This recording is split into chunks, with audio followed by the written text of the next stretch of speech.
I have a confession to make. I am a waterbender.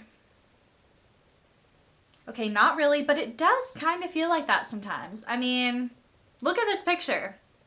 Kind of crazy. Hey guys, my name is Shelby Mathews and welcome to my channel. So this is actually going to be part 2 of my 3-part series about hyperhidrosis. Part 1 is a little short film that I made, and I strongly encourage you to watch that one first if you haven't already, because it kind of gives you an idea of what I'm going to be talking about today and a good visual to have in your mind while you're listening to me talk about this today. Part 2, which is what we're on right now, is going to be me just kind of talking about what hyperhidrosis is and talking a little bit about my experiences with it. And then part 3 is going to be a Q&A about hyperhidrosis. So you can ask questions if you have it, you know, and you want someone to relate to. You can ask questions if you don't have it. I don't want anyone to feel bad about asking anything. All the questions are going to be anonymous. So try to keep that in mind while you're watching this video. So if there's anything I don't address or any questions you have, you can comment them down below, DM them to me, email them to me, text them to me. I don't care, buddy. Buddy. I've never said buddy in my life. That's how nervous I am. Okay, so without further ado, let's go ahead and jump into part 2 of this series. So for those of you who don't know, hyperhidrosis is a condition that affects nearly 5% of the population.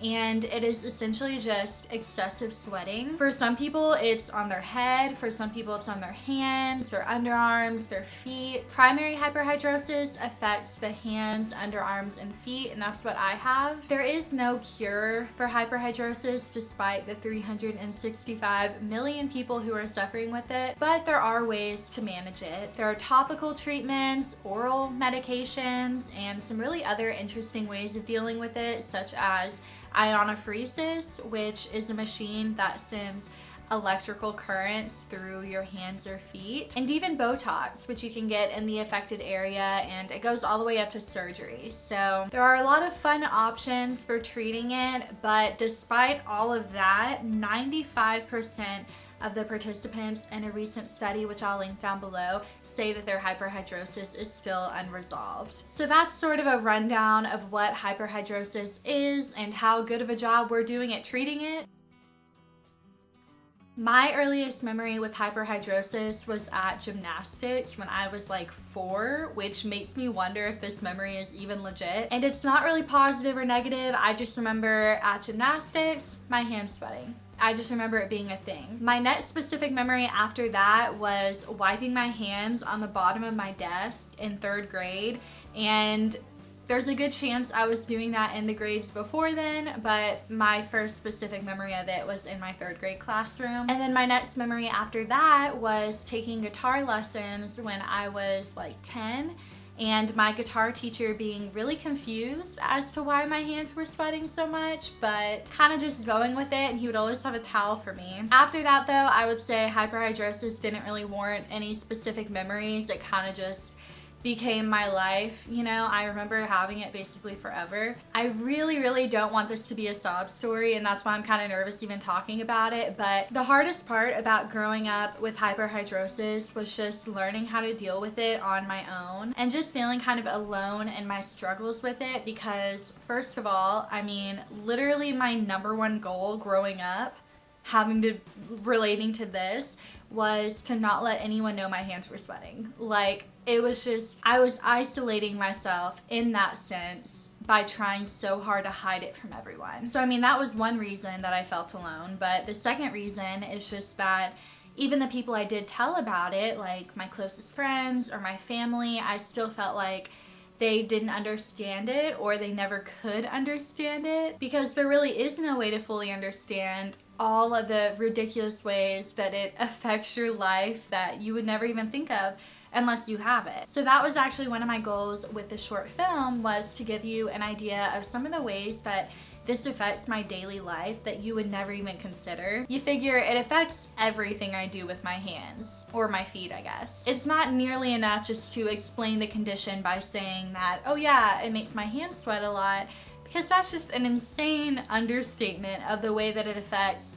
everything that I do. What's been interesting for me to find out is that a lot of the ways that this affects me mentally, physically, emotionally are apparently not so obvious after all, because in recent years, the International Hyperhidrosis Society has been doing a lot of research that should have been done a long time ago. But in a lot of these articles, they'll say things like, surprisingly, 95% of respondents say that hyperhidrosis takes a huge mental toll on their daily life or gives them social anxiety. Like all of this stuff that I'm kind of like, is it that surprising? So I made a list of like 30 ways that it affects my daily life. Obviously, if you have hyperhidrosis, this part of the video isn't gonna be very shocking. It might be kind of relatable though. If you don't have hyperhidrosis, however, this part of the video is for you, because I feel like the only way to create sympathy is to kind of walk in someone else's shoes for the day. So I'm not gonna name all 30, I'm just gonna give you some of the highlights. I wanna start with some of the most mundane things. Something that you might not even think twice about, but that I struggle with, like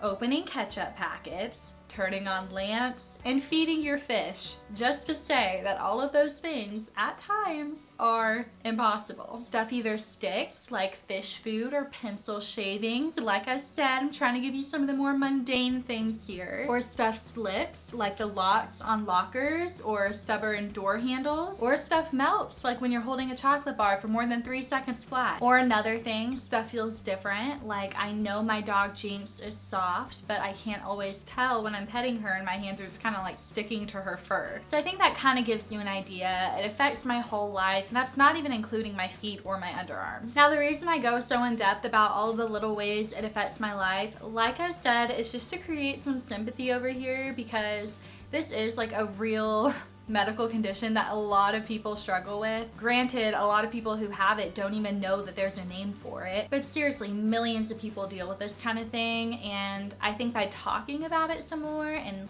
like telling you that this is something to be taken seriously, then it will create some sympathy for people who have hyperhidrosis, and maybe it will cut back on some of the rude comments that we get. That's right, next time you shake someone's hand and their hand is sweaty, I want you to think about what you've learned today. So I hope that was educational for everyone who doesn't have hyperhidrosis, but I wouldn't want to end this video without shouting out all of the people watching this who do have hyperhidrosis. First of all, if you feel alone, you're not. You can always reach out for me in a comment, an email, anytime, and we can chat, okay? I wish I had somebody so badly when I was younger to look up to about this stuff, but unfortunately I couldn't find much on YouTube, and I definitely didn't know anyone who had this. One of the first videos that I made when I started this YouTube channel was a video about hyperhidrosis. I just felt really compelled to talk about it because no one else was. And I know so far this video has made it sound like a lot of the struggles are only physical, but that's not true. They're mental, they're emotional as well. It's constantly worrying that someone's gonna grab your hand or notice the footprints you're leaving or the pit stains. But the good news is when that happens, you are in control of the situation. You have every right to be honest about what you're struggling with, and you don't have to make it weird. It doesn't have to be like a big thing. If it's someone you're never gonna see again, then you can just let that comment go, because they're immediately going to forget that your hands were ever sweaty in the first place. That's right, breaking news, you don't have to think about that handshake that you gave 6 months ago anymore. That person, I guarantee, immediately forgot about it upon walking away from you. However, if it is someone that you're gonna see again, like I said, you have every right to just, if they're gonna make a rude comment, or maybe they're not even trying to be rude, but if they're gonna make a comment, it's really not a big deal just to say, yeah, I have this condition that makes my hands sweat a lot, it's really annoying, and then just like change the subject. That took me a long time to learn, but you don't have to hide this from everyone. A lot of times, if you're honest with someone about it, they receive it really well. There's only ever been like 1 or 2 times for me where I've just told someone the truth when they commented about it and they made it weird and were rude about it, and in both of those situations, it made them look way worse than it made me look, let me tell you. At least in the first situation, everyone in the room heard what that person said, and they were all like, dude, like lay off of her, like that's so rude, why would you say that, you know? So that's my main piece of advice for all of you with hyperhidrosis is You don't have to hide it, and you can just be honest with people, and you're not alone. Your condition doesn't make you weird. In fact, there are actually a few benefits to it. 4 to be exact, that I came up with. Here we go. 1, it's super easy to get nail polish off of your skin when you like go outside the lines a little bit because it literally just rubs right off your finger. 2, it's really easy to turn pages. You don't have to lick your finger or do any of that nasty stuff. 3, stuff will wipe off of counters for you, like makeup or like marker. You get a little marker on your desk or whatever.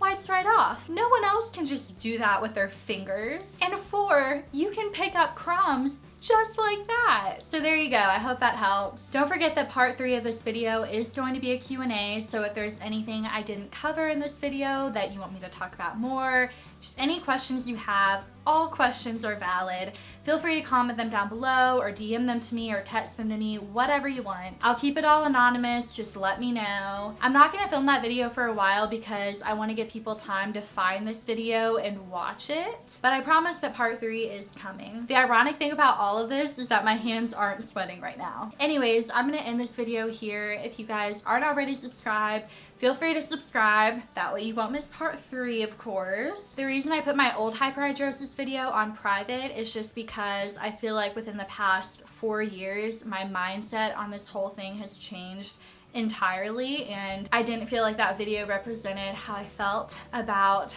the condition anymore. So yeah, I hope all of that makes sense. I hope this helped. Subscribe, like, comment.